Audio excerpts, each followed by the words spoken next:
Temperature standing at 87 degrees as it's at the halfway point of the 3 o'clock hour, 3:30 on this Wednesday afternoon. Hope you're enjoying yourself out there. Cloudy skies, so maybe a little rain coming our way a little bit later tonight. As we continue on with the Mix Afternoon Drive, driven by Mountain View Nissan of Cleveland, we've got a special guest that I just was able to meet for the first time just a few minutes ago. We're going to talk about mission trips. We're going to talk about all kinds of things to do with young people and children. And to talk about all of this along with us is going to be Tim Oloffson. Did I say that right, Tim? All right, he is here. He is the executive director and co-founder of Another Child Foundation. So this is something maybe new that some people are hearing about for the first time here in our community. You guys are in the Charleston community is where you're centrally located right now. Is that right, Tim? That is correct. All right. Well, let's kind of start from the beginning. Another Child Foundation. As I mentioned, you are the executive director and co-founder. Kind of bring us up to speed what that is all about. What it's all about is really trying to meet the needs of what we call voiceless children. There's a lot of children out there in the world that are being advocated for, but there's another segment of children who are really voiceless, find themselves voiceless. So I went on my first mission trip in 2006, went to the country of Romania on a Shoes for Orphan Souls trip, went over there and just saw a tremendous need with the orphan. It was the orphan in Romania that really captured my heart, and I just knew there's something that we can do, and there's something I can do. And so we started a ministry to really help be the voice of those voiceless children. And I know that we were talking off air. I mean, there's little pockets around the country in some form or fashions, and Texas and a few other places. And then you decided to bring this to the Tennessee area and wound up right here in the Calhoun area. Yeah, actually, it's kind of interesting because my wife and I always used to go to Gatlinburg. You know, that was our annual vacation spot. We said, this is such a great place to live. Went through Cleveland, and we thought, what, this was about 10 years ago. We said, this is where we're going to retire. Wow. So we moved there about 5 or 10 years before retirement, but we love it here. It's a great community to be a part of, and we're just excited to be here. Again, Tim Oloffson, I want to make sure I get it right, is here with us this afternoon, the co-founder of Another Child Foundation. Now, your mission, can you tell me about the mission? You talked about it a second ago. Basically, is to fight the right of every voiceless child, born or unborn, to have their own unique and God-given voice. Yes. That's kind of your mission statement, I guess you would say. But whenever you go out to these countries, you mentioned Romania, Guatemala, Honduras, those type places that you guys go out for mission work, mission trip. There's the people that you meet along the way are the ones that you're helping, but it takes funds to even get there. I mean, let's face it. I mean, nothing is free anymore. That's right. So what we do in each one of those countries, and South Africa is another country we serve in, plus locally, we do some local outreach too. But in each one of those countries, we have programs that are developed for early childhood development. And really what we're doing there is just trying to get the child off to a good start. Because if you wait until they're 5, 6, even 10 years old, some of these habits are already put into their lives and they're hard to break. So to break the cycle of poverty, we need to reach children at the youngest age. So we bring kids into our schools in each of these countries at the age of 3 years old, as soon as they can go into some type of formal education, preschool, and we get these kids going in the right direction right from the start. Now, this is, we talked about the God-given voice and those type of things. This is a Christ-centered I guess we would say foundation. Yes. So talk to us a little bit about that and what you want to accomplish with these very young people, it sounds like. So our goal is to reach, teach, and transform. That's our tagline, if you will. So what we can do is we can reach and we can teach children, but what ultimately we need is we need Christ. We need the Holy Spirit to transform hearts. That's the way mission is done. That's the way mission moves forward, is transformation of hearts. So we don't want to be known as a social type of ministry that just gives humanitarian aid away, because humanitarian aid is a key part of what we do, but it's only a tool. It's a tool for what we use to bring the gospel to these children. And you definitely want partners to step alongside of you, help you out during these times, whether that's fundraising efforts, whether that's doing some type of some type of Yeah. raise-a-thon, whatever you Yep. want to call it. I was trying to put a word to it, but there's different ways to raise funds and be able to do things to help further the missions of what you guys are trying to do. And so that is kind of what we're here to talk about today in some regards, right? Yeah. So kind of go down that path with us, if you don't mind. Yeah, so typically what we try to do is we try to engage churches. That's the church body that's God's tool to bring the gospel is through our churches. So we like to work with churches. I start initial conversations with pastors in local churches to say, hey, can we help you do mission better? That's our goal at Another Child, to help churches do missions better by giving them a turnkey system in which they can engage into a already vetted, I guess, mission process. So they can be comfortable sending people or delivering aid or giving money towards any of these organizations that we support in those 4 countries, because we do it. We've already know it. We've already vetted them, so we know they're doing good Christian work. So we talk to pastors, and usually a lot of the first step they take is just do some aid collection. They'll do shoe drives, they'll do winter coat drives, blankets, underwear, all those basic supplies that children need. And that's the way the churches will usually start. And then we try to engage them into what would it be like to deliver some of these things to the children. So when we box up all of our shoes, let's just say there's a church here in town, First United Church, and so we'll mark their boxes of their donations, and so they'll actually go over before, so then when the team is there, they'll see their stuff is actually there in this country, and they're taking it out of the box and actually put it on the feet of children. And that's powerful, because people want to know that their donation is actually making a difference and actually getting onto the feet of people. That's the advantage of a small nonprofit, is we can do that. We can do that personalized touch for everybody who wants to get involved. Tim Oloffson is here with us, Executive Director and co-founder of Another Child Foundation that is right here in our own backyard right now in Calhoun, just right up the road there heading towards Charleston.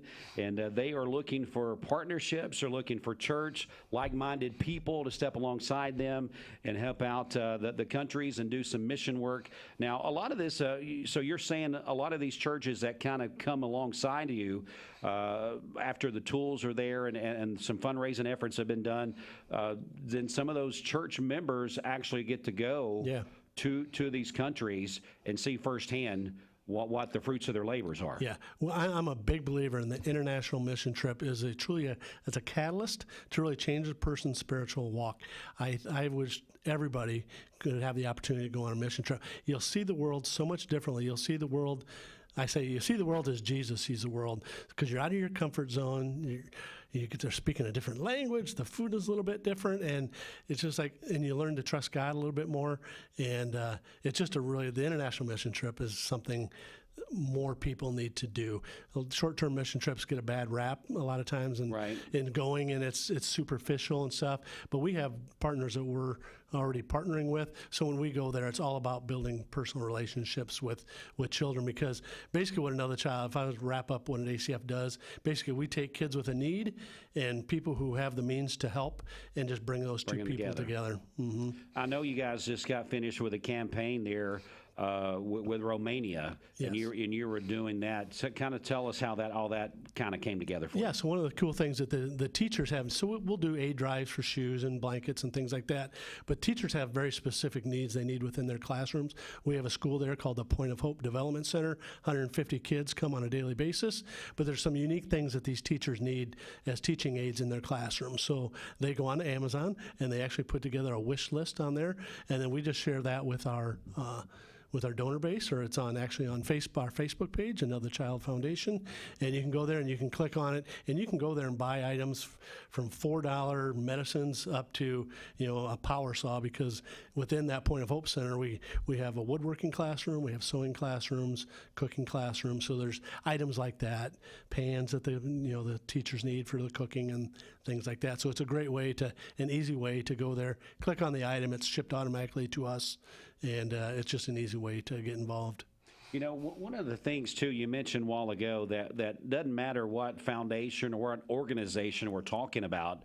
When you talk about breaking cycles, that's the key, really, to anything. Whether it's something like what we're talking about now, or abuse or anything, it's breaking cycles. Yes. And so reaching those children where they're at with the young age, like you mentioned, starting at age 3. Have you had success stories? I'm sure you have, where you see those children that's been through some of this several years later. You kind of see them starting to give back and do what they can, and kind of give me a couple of success stories. Yeah, so in 2007, we started the school in 2007. We started with 15 3-year-olds, and then we added a class every year. So we've been doing this now for 16 years. Okay. So we still finally have now kids in high school that have graduated. The dropout rate, this is just one success story, and it's a statistic, and I don't typically like to use statistics, is 60% of our kids in the Roma or Gypsy population would drop out of school in the first grade. Wow. 60% of kids. And now we have virtually none of our kids that go through our program are dropping out of school. So a lot of the kids are going to high school, and now they're starting to dream a little bit. And when we talk to the kids about what do you want to be when you get older, they had no idea. Sure. So now when we take them on field trips, we go to the fire department, we go to the airfield, we go to hospitals, and we just don't do that to show them something out of their very impoverished community, but we do that and say, hey, there's people that need to take care of the elephants here, and there's nurses, and there's teachers, and there's firefighters. So now they're starting to get this idea of dreaming a little bit about what I can become, because when you live like they do, it's just a day-to-day struggle. That's Sure. that poverty we got to break, and it's really all about getting down to root cause. So we have one girl, her name is Daria, and now she has an art degree, or she's going in to get she's got an art scholarship. So through our program, she developed this skill for art. Beautiful artist, and now she's got a degree in that, or she's working towards a degree. She's got a scholarship now through our through our program, and now she's gonna. I mean, she's a very, very talented artist, and we got lots of stories like that. But these kids they live in one room usually, dirt floors, maybe electricity, and definitely not running water in most cases. And there'll be like 7 kids and parents living in these homes. And you really just need to see this. And a lot of the world lives like this. A lot of people don't realize that. A lot of the world lives, we're the 1%ers. Everybody in the U.S. is, they talk about the 1%ers, right? But everybody in the U.S. is, most people are in that 1%. And to really break the cycle, you need to get to root cause. And the root cause of these children is they don't have a voice. They don't have education, and they don't have anybody wanting to support them. The government typically doesn't want to support them. They've kind of forgotten.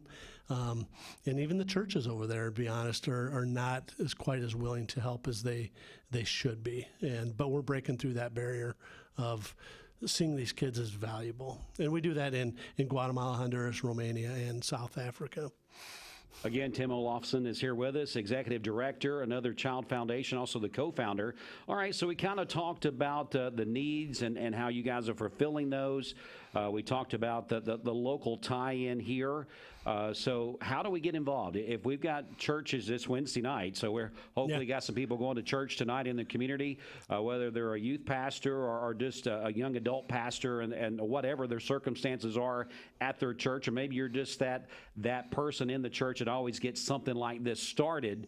What is step number one? Maybe tugged on some heartstrings. Maybe people feel like this is a passion that the Lord is leading their church to do. Or maybe they're already doing missions, like you mentioned, but they just feel like they need to have a little bit more organization to do it properly. Yeah. So kind of tell me what's step number one? Step number one would step number one is always be pray. Make sure this is what God is calling you to do. And then once you kind of have that, just kind of check. If you were to close your eyes and think of one thing that God is laying on, if there's one person in the world you could help, what would that? Is it a child? Is it a disabled child? Is it a veteran? What is that person? That's a instinct that God has put into your heart. You have a passion for helping somebody. Each and every one of us has a passion to help something. So identify what that is. And if it happens to be a child, then that's kind of where we can come into play, and we can fill that role for you. I think every church should have some type of orphan ministry within there, because that is one of the things that it says over and over in the Bible. Mm-hmm. Take care of the orphan and the widows. And so we do orphan ministry, and if anybody feels a call to get their church involved in orphan ministry, they can contact me. I got an email, director@anotherchild.org. That's the best way to contact me, and we'll get you going in the orphan ministry. What's the future look like? What's your hopes and prayers when you when you see a little bit of a vision after being here in Tennessee for a little bit now. Yeah. I mean, of course, you would like to see as many churches possibly rally around what you're doing. But what's your vision? What's the Lord put on your heart? The one thing, so I grew up in north central Illinois, kind of in the Chicago area, and there is a different mentality between people in the north and people in the south. More loving, they're kinder. People in the Midwest overall are pretty well, but people here just have a heart. They have a generous heart. So I have a vision of really creating a bigger ministry here to where, because we already have a processing center in Calhoun, so we build a building there. I'd like to see that grow, and there's so much need in this world, and I know these people here in Cleveland would respond to something like that, is to really develop an international and domestic, because we also gave away backpacks to local children. We partnered with a couple local churches here who are our partners, and that's our way we give back, is we give back to that church, and we distribute about 350 backpacks filled with school supplies to schools in this area, or to churches who gave them into schools. So we would like to see us get involved more with the Cleveland community.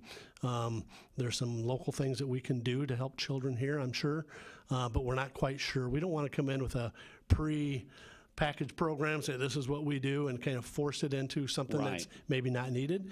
But what is the need here? I would like to know, what is the need for children here in Cleveland that's not being ministered to now?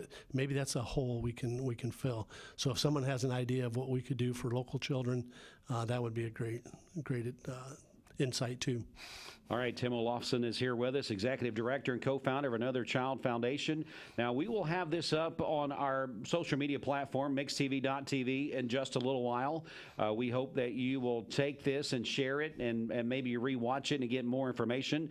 Tim gave us some great vision and what they have been doing and what their future plans are. And of course, they need the help of you to step alongside of them and help these children, these very young children, to have a voice, a God-given voice, and help them out. Yeah, there's one more thing. Sure. We have 13 new 3-year-olds coming into our school on September 12th, and we would love to get 13 people to step up. It's only $12 a month to partially sponsor. It's a partial sponsorship. Okay. But $12 a month.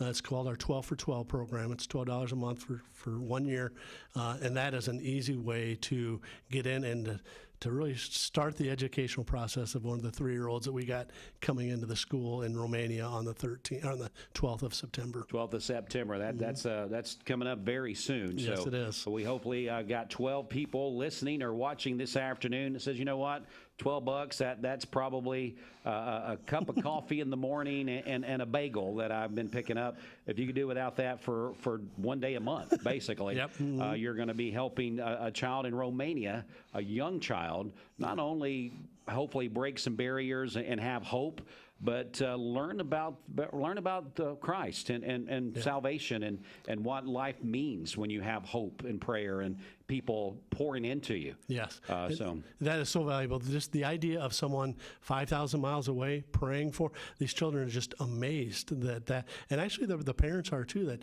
there's actually people that actually know who my child is. It really boosts their self-esteem knowing that someone out there cares enough for them to invest into them. All right, well, Tim, give us any contact information as we close here at the end. Okay, you can go to our website. It's just anotherchild.org or anotherchildfoundation.org, and that'll take you to the same website. Or you can contact me at my email address, and that is director@anotherchild.org. Well, Tim, it was great to meet you today. Come back anytime. We appreciate you bringing this concept and what you're doing to this area in Tennessee. We feel that we are a very giving, the volunteer state. That's what we're all about. That's right. And this right here in Southeast Tennessee, I can't think of a better place in the world to live than right here, and I think you kind of discovered the same thing. That's why you're here. Mm-hmm. We need some church partners. We need community partners. We need individuals. We just need people to come alongside of what they've already got. I mean, it's something that they've got going. And if you are someone that's in a leadership position at your church and you're saying, you know what, we're trying hard to get missions, but we just don't have those contacts. Mm-hmm. We're looking for contacts to be able to make sure whatever monies we're spending with our church is going to see proven results, then right you go. Yeah, because one of the things the pastors, I'd like to encourage pastors, because when they send people on international mission trips, that's going to help their church. It's going to help their community when they come back. Because when we go over there and do the mission trip, we're teaching them to learn to simply abide in what God is telling them to do. And how are you going to take this experience, take it back into your community, into your church, and expand what you're doing here? So it's not just about sending people away for a mission trip and serving. That's great. But it's also about all the other days of the year when they come back and serve in their community and church. And it changes the church dynamics. It really does. I agree. Well, Tim, thanks so much for coming in and sharing, and we hope to see you again real soon. All right. Thank you. We're going to get you back to the music right now on Mix 104.1 WCLE. Stay here with us.